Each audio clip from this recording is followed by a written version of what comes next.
One thing that I appreciate when learning anything is simple language. So I'm going to keep it as simple as possible, as efficient an explanation as I can keep it. And there are literally hundreds of options and functions and uses in Excel. You're never going to use all of them. I'm here just to teach you the basics to get you started and to spring load you into the next step, which is the Excel Obstacle course. So rest assured, if you know zero about Excel, you'll leave this course confident that you'll be able to take the next step to the intermediate stage.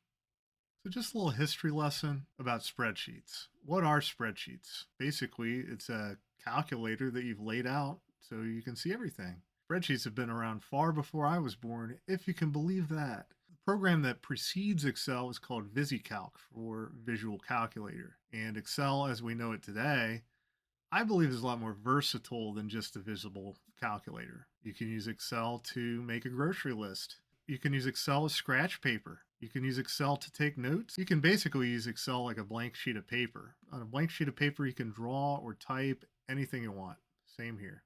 So don't feel like you're restricted to just using it for one thing.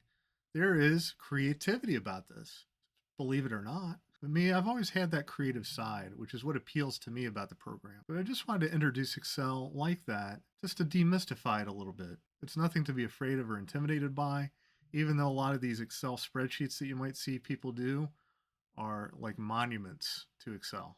But we're not out to build monuments today. Think of this more like a mini Lego set that we're learning on.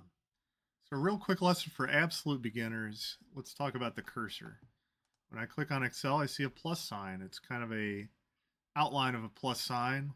If I click on a cell and then drag, I've highlighted a group of cells. From there, I can delete them, or if I wanted to add something, it's see where this is highlighted. If I hit tab, I can go through these, etc. But just know that when it's in its default state, meaning not next to the edge of the cursor, see where this is, becomes a solid cross with arrows pointing everywhere, or in the bottom corner here where it's a complete black cross with no arrows. What if I want to highlight different cells that are not next to each other?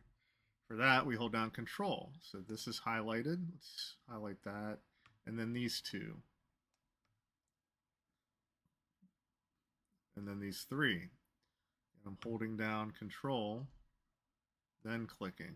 Another useful thing for the cursor is if you're in the bottom right-hand corner and you have the solid X, if you hold down and pull it in different directions, it will copy it. And you have some options here if we want to fill a series or just copy the cells.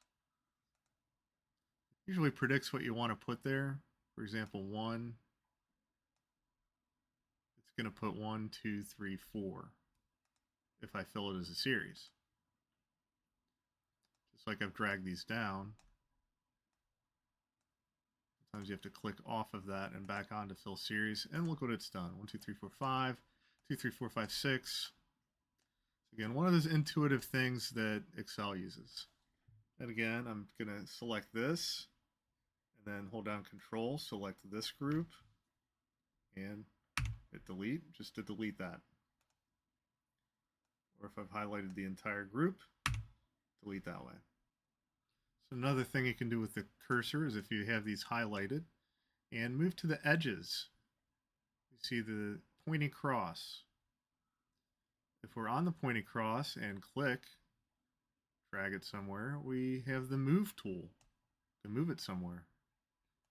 We just click on a couple of these, we just move those. That's the move cursor. So real simple basics on clicking around in Excel.